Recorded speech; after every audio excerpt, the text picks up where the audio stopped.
This is TBNN. We interrupt this video to bring you a special announcement. We will continue with your video after this short announcement. There is a massive boycott with YouTube and its advertisers happening right now. This boycott threatens our existence, as well as the entire YouTube channel database. You can do a search on Google to confirm this boycott. We urge you to help by supporting our channel with a $1 donation, just $1, to help offset our growing expenses.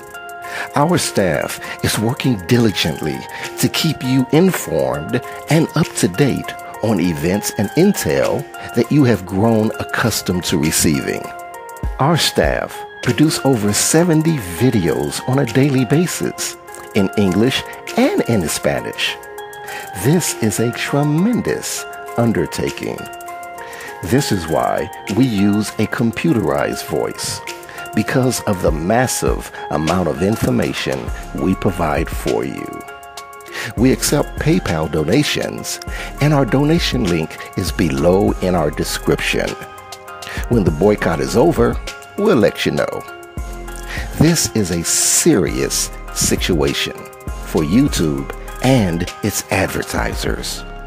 If you appreciate our channel and the intel that we provide for you, then please consider this much needed $1 donation.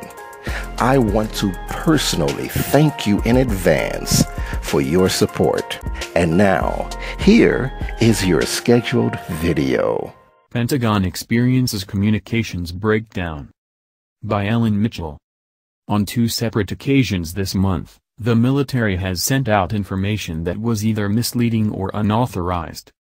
In the first instance, the Defense Department failed to correct claims from the White House and runaway media reports that an aircraft carrier strike group was headed toward North Korea in a show of force after that country tested a new missile. In the second instance, U.S. Central Command walked back unusually blunt statements to the Hill about the use of a Massive Ordnance Air Blast bomb, MOAB, in Afghanistan. The breakdowns threaten to become a political problem for the administration, with the CENTCOM flap in particular catching the attention of liberal MSNBC host Rachel Maddow. "We're not sure who to trust when we get an explanation about it," she said April 14 on The Rachel Maddow Show. On Wednesday, Maddow argued in a series of tweets that CENTCOM never explained who it was that gave that statement as if they were a spokesman. She also pointed out that the command's release of unauthorized statements was not on the usual site where CENTCOM posts its press announcements. "Now we've got a DoD statement that someone said things to a reporter that DoD disavows, but we don't know who the person was, nor do we know the circumstances of why or how someone was pretending to be a CENTCOM spokesman for a day." While some turbulence is typical for any new administration, it is possible that understaffing and miscommunication between the White House and various departments are making life tougher for the Pentagon under President Trump. It appears that DoD is trying to work out the kinks and collaborating on messaging with the White House in real time, said Owen Daniels of the Atlantic Council.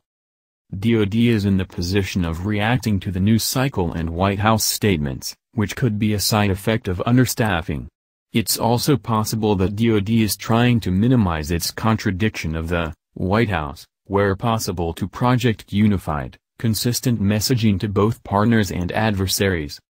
That appeared to be the case this week, when it was revealed the USS Carl Vinson strike group, including the aircraft carrier and two guided missile destroyers, was not where it was said it would be. The Navy had announced on April 9 that the strike group would skip a regularly scheduled port visit in Australia and instead head to the western Pacific Ocean. The statement did not explicitly say the Vinson would head immediately to the Korean peninsula, but administration officials later suggested it would. Mattis told reporters on April 11 that the Vinson was on her way up there, and Trump added to the perception when he told Fox Business News on April 12, "We are sending an armada, very powerful." The New York Times reported that the confusion was a result of a glitch-ridden sequence of events that included a premature announcement of a deployment from the Navy and an incorrect statement from Defense Secretary Jim Mattis. Mattis on Wednesday blamed the mix-up on an effort to be transparent. Comments from the ostensible CENTCOM spokesman, meanwhile, regarding the use of a MOAB, comments that were publicly disowned by the command last week, seemed to point to a rogue statement by an individual, Daniels said.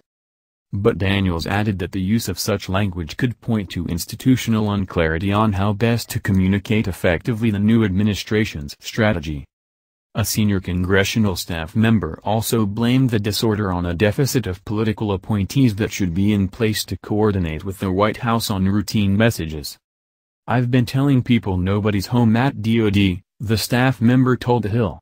"The acting officials and military folks can do the day-to-day stuff, but I don't think they see their job as being policy operatives for the new administration, so I can see how things are breaking down when there's a crisis of some kinds." Mattis remains the only Pentagon nominee to make it through the Senate confirmation process, and Trump has 52 additional positions to fill. "That is unprecedented by itself and a symptom of the overall chaos," the staff member said. Another huge problem, one defense lobbyist told The Hill, is conflict between the new Pentagon head and the White House. Friction between Mattis and the White House has led to less communication, the lobbyist said. "The political people care about not embarrassing the president. The career people don't. But there aren't any political people around Mattis, and no one else has been confirmed for political positions in the department." The implications go far beyond just a simple miscommunication, the lobbyist added. All of the Trump administration's major national security policy positions are lost in this shuffle because there is no one there to implement them and communicate them to Congress, the lobbyist said. "Where is the new national security strategy and national military strategy? Where are the new policy proposals on increasing missile defense, improving readiness and increasing the size of the military to meet the threats we face around the globe?" The day-to-day communication about ongoing programs continues with the program offices. It's the big policy stuff that is getting lost. In the wake of the two public communication snafus, the Pentagon has vowed to improve its messaging moving forward. "This is what transparency looks like. It's our responsibility to be as clear and open with the American people as possible," Pentagon chief spokesperson Dana White said in a statement to The Hill. "We could have been clearer, and we will strive to be so in the future." Daniels, meanwhile, said he predicts that bureaucrats will try to respond quickly to developments in order to preempt commentary from the White House or Trump himself via statements made on air or on Twitter. That's the news. Join us here every day. Be sure to subscribe and click the bell. See you next time. This is TBNN.